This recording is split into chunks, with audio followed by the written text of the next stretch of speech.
Hola, ¿qué tal jóvenes? ¿Cómo están? Les habla el profesor Frank en una nueva semana, en una nueva clase ya, esperando también que se encuentren bien de salud, al igual que todos sus familiares. Y siguiendo las recomendaciones, ¿no? De no salir de casa y siempre tomar las precauciones de lavarse las manos cada vez que salen de sus hogares, ¿no? De tal manera que vamos a disminuir el riesgo de contagiarnos con esta enfermedad, ¿no? Siempre utilizando mascarillas y guantes cada vez que salen, y cuando regresan a su casita no se olviden lavarse las manos con agua y jabón.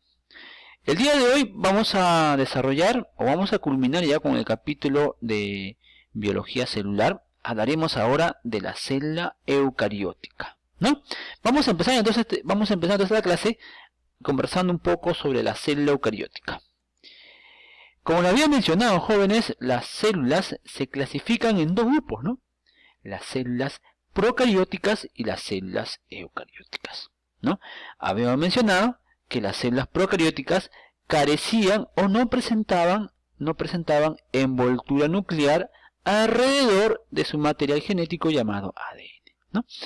Las células presentan ADN como material hereditario y este ADN no presenta envoltura como observamos en esta imagen. Esta es una célula procariótica.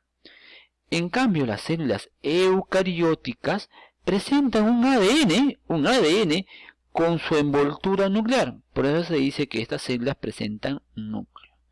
Las células procarióticas sin núcleo y las células eucarióticas con núcleo. La biología celular es la encargada de estudiar la estructura y función de las células, como lo hemos comentado anteriormente, ¿no? Las células eucarióticas se clasifican en dos grupos, pero presentan una gran variedad de formas, ¿no? Presentan variedad de formas, como por ejemplo las células musculares tienen una forma alargada, ¿no? Una forma fusiforme. Los glóbulos rojos presentan una forma de rosquilla, una forma ovalada, ¿no? Los hepatocitos tienen esta forma extraña, ¿no? Y la célula de intestino tiene esta forma geométrica. Y por aquí tenemos a la célula nerviosa, que presenta una forma ramificada, ¿no? Tenemos esa gran variedad de formas de las células eucarióticas. También vamos a desarrollar los componentes de una célula eucariótica. Las células eucarióticas presentan tres componentes: la membrana, el citoplasma y el núcleo. La membrana viene a ser la cubierta que presentan todas las células, ¿no? Esa primera envoltura que presentan todas las células se denomina membrana plasmática. El interior de la célula se llama citoplasma.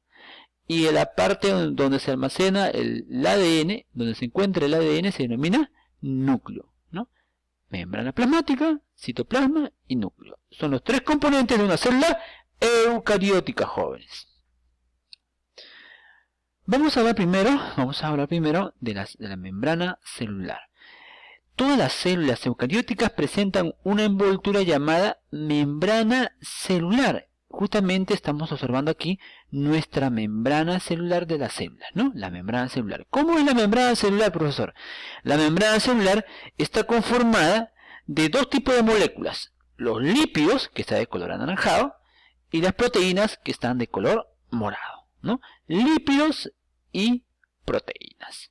Este modelo tridimensional fue diseñado por dos científicos, Singer y Nicholson.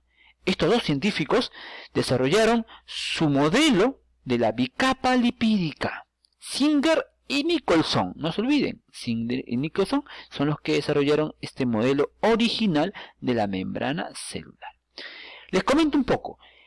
La membrana celular sirve como transporte de sustancias. Todas las sustancias van a ser reguladas, todo el transporte de sustancias van a ser reguladas por esta membrana. Moléculas como el agua, como el dióxido de carbono, van a ser transportadas mediante los lípidos, ¿no?, que se encuentran aquí. Estos lípidos van a transportar moléculas pequeñas como el agua, el dióxido de carbono, el oxígeno, sin gasto de energía. En cambio, por las proteínas, que está de color moradito, pues estas proteínas se van a transportar moléculas grandes, como aminoácidos para formar proteínas, como glúcidos para formar carbohidratos, ¿no?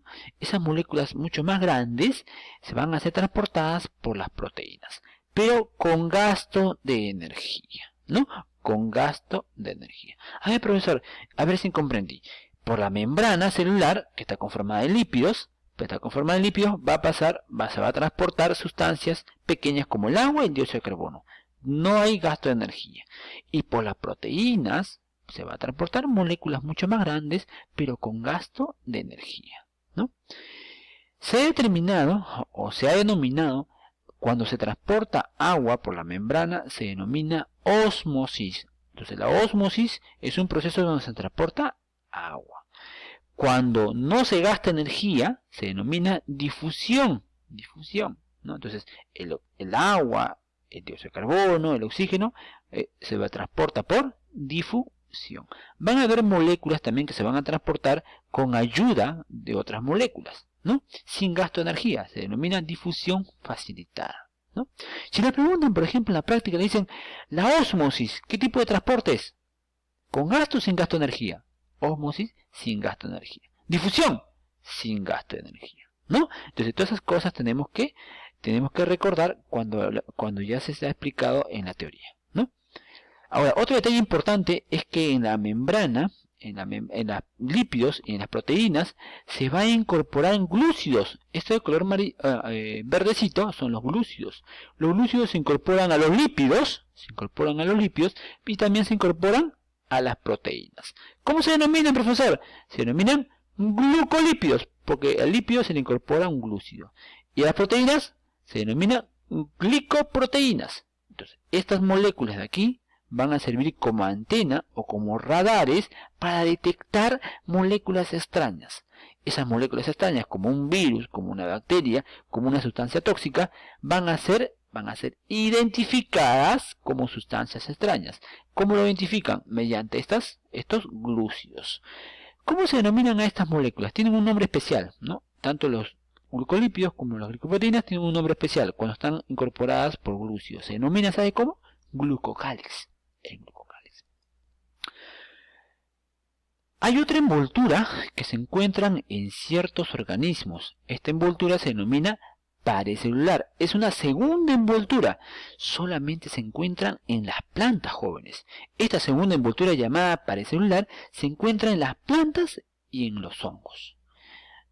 Recordemos un poco, las células eucarióticas van a formar la mayor parte de organismos, como animales, plantas, hongos y la mayoría de protozoarios, ¿no? La mayoría de protistas, como los protozoarios y las algas.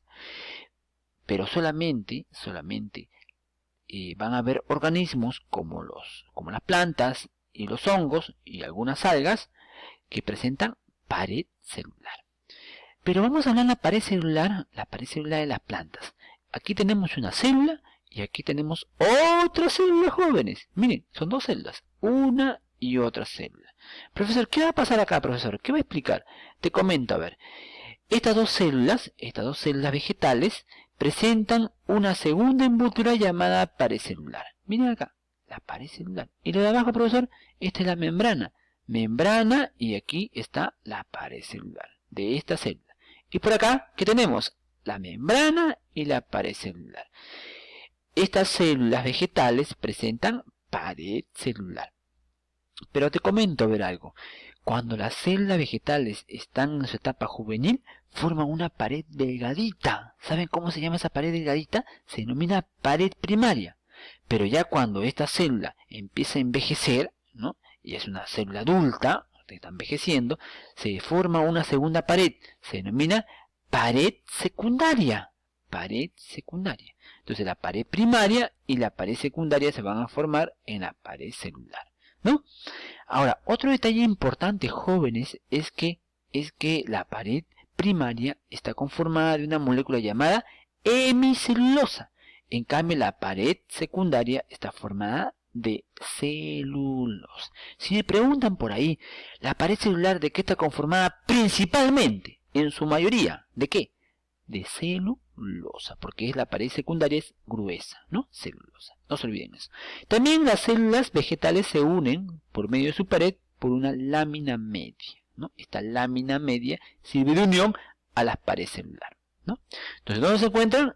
En las células vegetales, en los hongos y en las algas. El otro componente del interior de la célula,